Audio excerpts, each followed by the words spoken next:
Gold trusted gold buyers మీరు తాకట్టు పెట్టిన బంగారాన్ని విడిపించి ఈ రోజు ఉన్న మార్కెట్ ధరకు కొనబడను.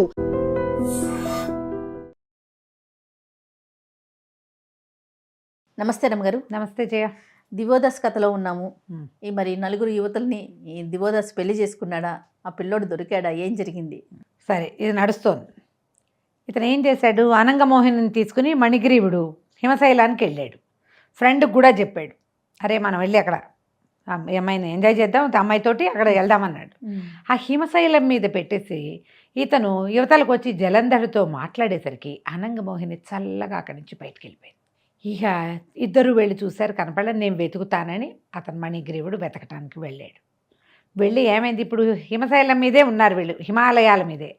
దీంట్లో ఒక పార్శ్వంలో ఏమో ఈ నలుగురు దేవతా స్త్రీలు ఆ శబర కుర్రాన్ని దివోదాసుని చూసి భైరవి ఆలయం ఉండి మాయాభవనం గుహలు ఉన్నది ఒక పార్శ్వం. రెండో పార్శ్వంలో అనంగమోహిని దింపారు. ఆవిడ అదంతా చుట్టుకుని ఈ మాయాభవనంలోకి ప్రవేశించేసింది. వెళ్ళి అనుకున్నాడు ఇతను మణిగ్రీవుడు, వెతకడానికి వెళ్ళాడు. వెళ్తే ఏమైంది, దారి క్రమంగా మూసుకుపోయి ఏదో బిలంలాగా అయింది. ఆ బిలంలోకి ప్రవేశిస్తే ఇరుక్కుపోయాడు, కానీ ముందుకెళ్ళడానికి దారి లేదు, వెనక్కి రావడానికి దారి లేదు. ఏం చెయ్యాలో తెలీదు. ఈ జలంధరుడు ఎంతసేపు చూసినా మణిగ్రీవుడు రాల. లోపలికి వెళ్ళి అక్కడికి వెళ్ళి చూస్తే అక్కడ అనంగమోహిని లేదు, మణిగ్రీవుడు లేడు. ఆ జలంధరుడు ఒళ్ళు మండిపోయింది. విడుదుంపదిగా కిందటిసారి కూడా వీడు హేమావతి బిల్డింగ్లో ఇలాగే చేశాడు. ఇక్కడ దాకా నన్ను సహాయానికి తీసుకొచ్చి ఆ అమ్మాయిని వాడే సొంతం చేసుకోవాలని చూస్తున్నాడు. వీడి సంగతి చెప్తాను నేను. ఇప్పుడు ఒకసారి కదా, అప్పుడే గొడవ అయింది వీళ్ళిద్దరికి. అతను హుటాహుటిన ఆ హిమత్ పర్వతం మీద నుంచి దిగి రావటం మొదలు పెడితే అక్కడ ఇతనికి ఆ శబర కుర్రాడు కనిపించాడు. వాడు అక్కడి నుంచి పారిపోయాడు కదా, ఈ అమ్మాయిలు చూసి పారిపోయాడు. వాడు కనపడేసరికల్లుడు, ఊరిని దుంపదేగా నువ్వు వెళ్ళవేమిట్రా, ఎన్నిసార్లు నేను అక్కడి నుంచి ఇక్కడి పడితే మళ్ళీ ఇక్కడ దాపురిచ్చావు, ఎక్కువ పెట్టెలోకి ఎక్కని గట్టిగా అరిస్తే వాడు కంగారు పడి పెట్టెలో దాక్కున్నాడు. వీడేం చేశాడు, ఈ జలంధరుడు మంట కోపంగా ఉంది. మణిగ్రీవుడు అనంగమోహిని చేజిక్కిచ్చేసుకున్నాడని మంట. అక్కడ అంత గొడవ చేసుకుని ఇక్కడికి వస్తే మళ్ళీ ఇద్దరం కలిసాము, మేమిద్దరం ఫ్రెండ్స్ అయ్యాము, ఆ అమ్మాయిని మేము సొంతం చేసుకుంటున్నామని అక్కడ ప్రచారం చేసుకొచ్చాడు. అవును, ఇవి వెనక్కి వెళ్తే వాళ్ళందరూ ఏమంటారు? ఆ కోపంతో ఈ విమానంలో ఈ పెట్టెని పడేసుకుని తీసుకుపోయి ఆకాశ మార్గంలో నుంచి కిందకి విసిరేసాడు. ఓకే, పెట్టెతో సహా జీవించి ఉన్న శబర బాలుడు కిందకి పడిపోయి ఎక్కడో నీళ్ళలో పడిపోయాడు. ఎక్కడ పడిపోయాడు వాడు. ఈ మణిగ్రీవుడు ఇరుక్కుపోయాడు, దొరకలేదు. ఇతను ఏం చేశాడు, ఇక లాభం లేదని అక్కడి నుంచి బయటకు వచ్చి ఇంకో పక్కకి నడవటం మొదలుపెట్టాడు. భాగీరథి వడివడిగా ప్రవహిస్తోంది దూరంగా. అక్కడ ఒక స్త్రీ కూర్చుంది. ఇతను అనంగమోహిని కూర్చుందని గబగబా వెళ్ళాడు. అక్కడికి వెళ్ళేసరికల్లా తీరా అనంగమోహిని కాదు, అక్కడ గుణవతి తన చెల్లెలు కూర్చుంది. వెనక నుంచి చిత్రలేఖ వచ్చింది. ఏమిటమ్మా మీ అన్నయ్య వచ్చినా చూసుకోవట్లేదు నువ్వు అనేసరికల్లా అమ్మాయి ఏడుస్తూ కూర్చునింది అక్కడ. వెనక్కి తిరిగి చూసి అన్నయ్యని నానా మాటలు తిట్టిపోసింది. నేను దివోదాసుని వరించాను. నాకు అమ్మవారు స్వయంప్రభాదేవి చెప్పింది మానవ చక్రవర్తి నాకు భర్త అవుతాడని. అరిందముడు నాకొద్దు. నేను నా తండ్రికి కూడా చెప్పేసా, ఇది కూడా ఆ వివాహం చేసుకునేందుకు ఉంది కదా స్వయంవరం, నేను దాన్ని కూడా తోసిరాజన్నాను. నువ్వేమో నా భర్త, నాకు కాబోయే భర్త నాకు అప్పచెప్పిన ఆయన రెండో భార్యను తీసుకుపోయావు. ఆవిడ నీకు చెల్లెలవుతుంది. నా సవితి నీకేమవ్వాలి? ఆమెను చెరబట్టడం ఏమిటి? నీకు ఈ వ్యామోహం ఏమిటి? అసలు ఆవిడ పోనీ దివ్య స్త్రీ కాదు, మానవ స్త్రీ కాదు, నాగకన్య అయిపోయింది. అసలు మనకు పనికొస్తుందా? నువ్వు ఈ పని చేసావు అనేసరికల్లా అతనికి ఏం చెప్పాలో తెలియలే. నానా మాటలు తిట్టింది. ఒక స్త్రీల కోసం నువ్వు ఎంతకి దిగజారిపోతావో, నువ్వు ఎవరిని వదిలిపెట్టవు. నీ సంగతి నేను మన తండ్రికి దేవేంద్ర సభలో కూడా నేను చెప్పేస్తాను. నువ్వు ఇట్లా నా జాగ్రత్తలో నా పాలనలో ఉన్న స్త్రీని, అది కూడా భూలోక చక్రవర్తి వరించిన స్త్రీని నువ్వు ఎత్తుకుపోయావని, ఆమె నాగకన్యని చెబితే నీకు రౌరవాది నరకాల్లో పడతావు నువ్వు అని నానా మాటలు తిట్టిపోసేసి తను తలవంచుకున్నాడు. చెల్లెల ముందు అవమానం కదా. అవునుగా. సరే ఏమన్నాడు, సరేలే నేను ఏదైనా ప్రయత్నం చేస్తాను అంటే, నువ్వేం ప్రయత్నం చేస్తావు? ఆయన ఎక్కడికి వెళ్ళిపోయాడు? అమ్మాయిని అక్కడెక్కడ వదిలిపెట్టి అది ఎక్కడికి వెళ్ళిపోయిందో నాకు తెలియదు అంటాడు. నమ్మదు చెల్లెలు. ఆయనేమో ఆ శబరబాలుణ్ణి వెతుక్కుంటూ వెళ్ళాడు అనగానే శబరబాలుణ్ణి మేము ఇక్కడే వదిలిపెట్టాంగా అన్నాడు. ఇంకా ఆయన వెతుక్కుంటూ ఉంటాడు ఎక్కడో చోట. ఇక నా బాధలు మాట్లాడుకున్నారు ఇద్దరు. తర్వాత అతను ఒప్పుకున్నాడు, సరే నన్ను క్షమించు, అనంగమోహిని ఎక్కడైనా దొరుకుతుందేమో వెతుకుతాం, ఆమెని నువ్వన్నట్టే నేను దివోదాసుకే అప్పచెప్తా. ముందు నేను దివోదాసుని భూలోకానికి పంపించేయాలి. ఆయన ఇప్పుడు మమ్మల్ని అందరినీ రావద్దన్నాడు, ఆయన ఎటా వస్తాడు? అతను రాకూడదు కదా. కానీ వచ్చాడు అతను, ఏదో ఒక కార్యం మీద వచ్చాడు. ఆ అమ్మాయి ఏమందంటే, నువ్వు ఆడవాళ్ళ కోసం భూలోకంలోకి వచ్చావు, ఆయన ఒక మహత్కార్యం కోసం వచ్చాడు, ఒకళ్ళకి మాట ఇచ్చి ఆ మాట కోసం వచ్చాడు, నువ్వు ఆయన ఒకటేట అవుతారు. సరే సర్దుకున్నారు వీళ్ళు. సర్దుకుని ఇప్పుడు ఈ జలంధరుడు ఎక్కడున్నాడు, ఈ పిల్లాడు ఎక్కడున్నాడు వెతుకుదామని భావించారు. ఈ మన దివోదాసు అరిందముడు ఇద్దరు మాయాభవనంలోంచి బయటకు వచ్చారు. ఆ భవనం లోపల వాళ్ళు తిరిగి వస్తుంటే వాళ్ళకి కనపడ్డాయి ఇక్కడ రకరకాల వలలు అవి ఉన్నాయి. ఎవరైతే ఈ వలల్లోకి చిక్కకుండా ఆ కత్తుల బోన్లో పడకుండా అది ఇట్లా పైనుంచి పడిపోయేందుకు ఒకటి ఉంది సాధనం, దాంట్లోనే పడ్డాడు అరిందముడు. దీన్ని తప్పించుకుని ఈ మొత్తం తలుపులన్నిటినీ చూసిన వాడికి ఇక్కడున్న రత్నరాశి అంతా సొంతమవుతుంది అని రాయబడింది. ఇప్పుడు ఆ చూడగలిగింది ఎవడు? దివోదాసు ఒకడే. అతనే ఈ ద్వారాలన్నీ దాటుకుంటూ వచ్చాడు.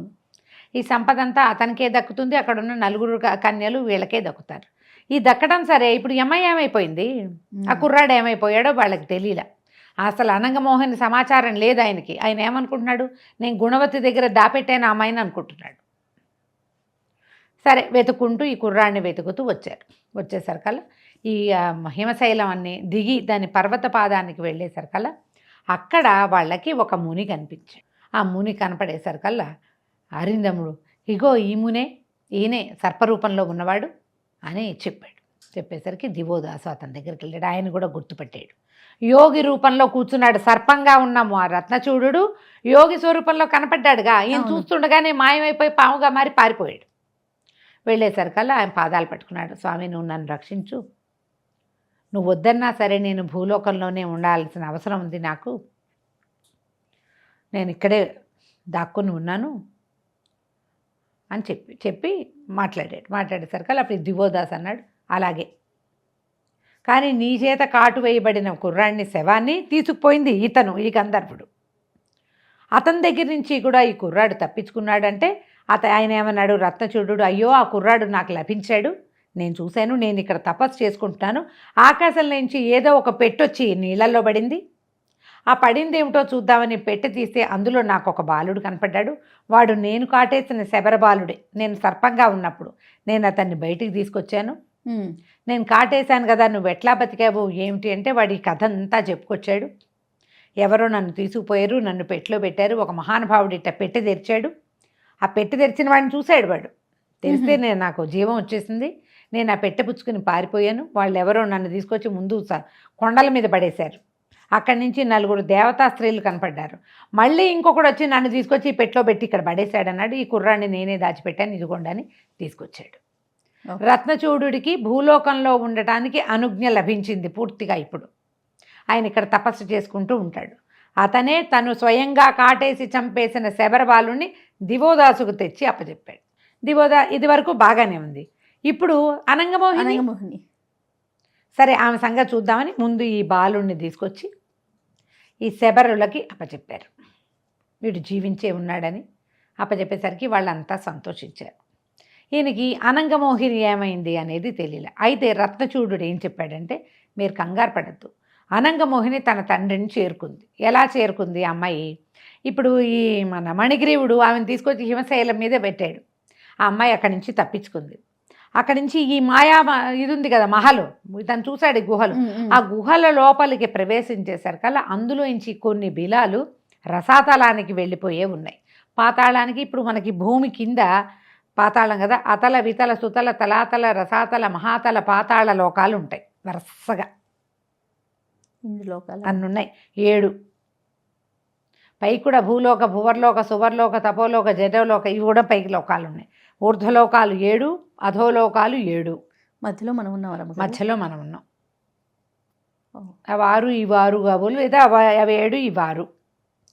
అయితే ఈ లోకాల్లో అమ్మాయి ఆ వెళ్ళిన బిలము అది ఎట్లా అమ్మకి దారి తీసిద్ది? భూలోకంలో ఈ రసాతలంలో ఉన్నటువంటి అమ్మవారి ఆలయం వెనకాలకి వెళ్ళిపోయింది అమ్మాయి. ఓహో. వెళ్ళి ఆ అమ్మవారి విగ్రహం వైపుకి వెళ్తుంటే అప్పుడే వాసుకి వచ్చి అమ్మవారికి నమస్కారం చేసి ఆ భూలోకంలో ఉన్నటువంటి అమ్మవారికి తమ లోకం రసాతలంలో, నా కూతుర్ని కంటపడే తల్లి, నాకు ఇంకా ఏ ఆశ లేదు, ఏం జరిగిందో తెలీదు, రాక్షసుడు ఎవడో ఎత్తుకుపోయాడు, భూలోకంలో ఉందన్నారు, భూలోకం నుంచి ఏ సమాచారము రాలేదు, నా సొంత కూతుర్ని కంటపడేయి అనగానే అమ్మవారి విగ్రహం వెనకాల నుంచి బయటకు వచ్చింది అనంగమోహన్. ఆయన ఆశ్చర్యపోయాడమ్మా, ఎటా వచ్చావు నువ్వంటే, ఏవో రకరకాల చేతులు మారాను, కానీ నేను భూలోక చక్రవర్తిని వరించాను, ఇలా జరిగింది, ఆయన నన్ను వివాహం చేసుకుంటానని మాట ఇచ్చాడని చెప్పింది. ఆయన వాసుకి కూతుర్ని తీసుకుని వెళ్ళి ఈ పాతాళంలో తన అన్నయ్య ఆదిశేషుడికి, తర్వాత ఏమో ఈ పాతాళ చక్రవర్తి అయిన బలి చక్రవర్తికి కుమార్తెని తీసుకెళ్ళి ఇక్కడి నుంచి ఏమేం జరిగినాయి, ఎవరెవరు ఈ అమ్మాయిని ఏ రకంగా ఇబ్బంది పెట్టారు, కుంభులు ఇద్దరు, తర్వాత మణిగ్రీవుడు జలంధరుడు అనే వాళ్ళిద్దరు, హేమావతి అనేటువంటి అప్సరస ఈమెని రక్షించడానికి ట్రై చేసింది, గుణవతి అనే గంధర్వకాంత కూడా రక్షించే ప్రయత్నం చేసింది. ఇవన్నీ మొత్తం సాకల్యంగా తెలుసుకుని సరే భూలోకం తీసుకెళ్ళి అమ్మాయిని అప్పచెప్దాము. ఆయన వివాహం చేసుకుంటానని మాట ఇచ్చాడు కదా, ఈ పిల్ల అతన్ని వరించి ఉంది కాబట్టి రక్తచూటుడు ఏం చెప్పండి, మీకేం భయం లేదు, ఆమె తన తండ్రిని చేరింది. అక్కడ ఈ కథ అంతా జరిగింది, అక్కడే ఉంది, నాకు తెలుసు, ఎందుకంటే మా లోకం కదా, ఆయన సర్పం కదా, నేను ఇదంతా తెలుసుకునే ఇక్కడికి నేను వచ్చేసాను మళ్ళీ తపస్సు చేసుకోవటానికి. నేను అక్కడ ఉండను, నేను హిమవత్ పర్వతంలోనే తపస్సు చేసుకుంటాను, ప్రభు మీరు మీ రాజ్యానికి వెళ్ళిపోండి, కాశీనగరానికి చేరిపోండి, వీళ్ళంతా వస్తారు మీ వెనకాల అని చెప్తే ఈ దివోదాసు శబరవాళ్ళని వాళ్ళకి అప్పచెప్పి తన రాజ్యానికి వెళ్ళిపోయాడు. తర్వాత వీళ్ళంతా దేవతలు, ఆ 4 దేవకన్యలు ఈయన దగ్గరకు వచ్చారు, వివాహం చేసుకున్నారు. తర్వాత ఏమో మణిగ్రీవుడు తన సోదరైన గుణవతిని చిత్రలేఖతో పాటు తీసుకొచ్చి భూలోకాన్ని తీసుకొచ్చి వివాహం చేశారు. తర్వాత వాసుకి నాగరాజు కొంత సమాచారాన్ని ఈయనకి పంపించి ఈ రత్నగ్రీవుడు ఉన్నాడు కదా, రత్నచూడుతోటే ఆయనకి ఒక అమ్మాయిని తీసుకొచ్చి వివాహం చేస్తామని చెప్పించి భూలోకంలోకి తీసుకొచ్చి వివాహం చేసి ఇంతమంది రాజకన్యకల్ని, ఒక నాగకన్య, ఒక గంధర్వకాంత, 4 దేవకాంతలు, ఇంతమందిని ఈయనకి భార్యలుగా సమర్పించి ఎవరి స్థానాలకి వాళ్ళు వెళ్ళిపోయారు. ఇప్పుడు ఇంతలో ఏమైంది చూడు, వీళ్ళు ఎవ్వరూ భూమి మీదకి రావడానికి అవకాశం లేని వాళ్ళు. అవును, వీళ్ళందరూ వచ్చారు కదా, ఈ వివాహానికి అందరూ దేవతలు అందరూ వచ్చారు పెళ్ళప్పుడు, కాబట్టి దీన్ని కొంత సడలించమని అడిగారట. ఎవ్వరూ రాకూడదు అని అనద్దు, కుదరదు కదా, భగవంతుడు లేని కాశీనగరాన్ని ఏం చేసుకుంటావు నువ్వు, మెల్లిగా పరమేశ్వరుడిని రమ్మన్నారు. ఆయన కోసం ప్రమథగణాలు వచ్చాయి, ఆయన కోసం అట్లా మొదలుపెట్టి మళ్ళీ మెల్లిగా ఈ అమ్మాయిని ఇచ్చి వివాహం చేశారు కాబట్టి వాళ్ళు రాకపోకలు అందరూ మళ్ళీ రావడం మొదలుపెట్టారు. మళ్ళీ భూలోకానికి, పాతాళానికి, స్వర్గానికి కూడా అన్ని చోట్ల నుంచి నిచ్చెనలు మెట్లు ఏర్పడి మళ్ళీ ఈ నగరం మళ్ళా భగవంతుడు ఇంకోసారి వచ్చి ఉండేలాగా అవకాశం కుదిరిందట. ఈ దివోదాసు వల్లే మళ్ళీ ఈ కాశీనగరంలో మళ్ళీ దేవాలయ నిర్మాణాలు అవి జరిగినాయని చెప్తారు. ఈ కథకి ఇంకా బోళ్ళంత కంటిన్యూషన్ ఉంది.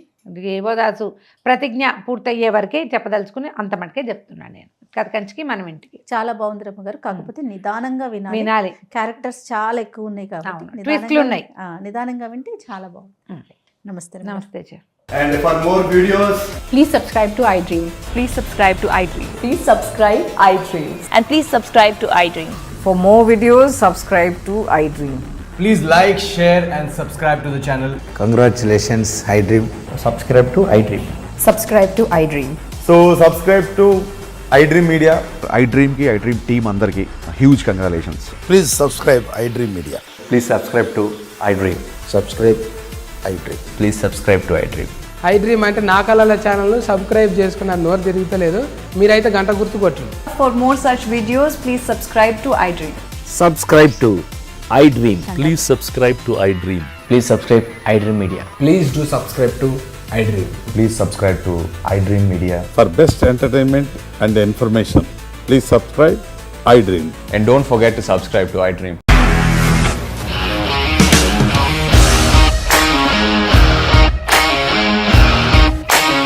ఇండస్ట్రీలో కమిట్మెంట్ ఇష్యూస్ వస్తే నీకు కూడా వచ్చినట్టు మార్నింగ్ తీసుకెళ్ళానంటే కొట్టి పడేశారు.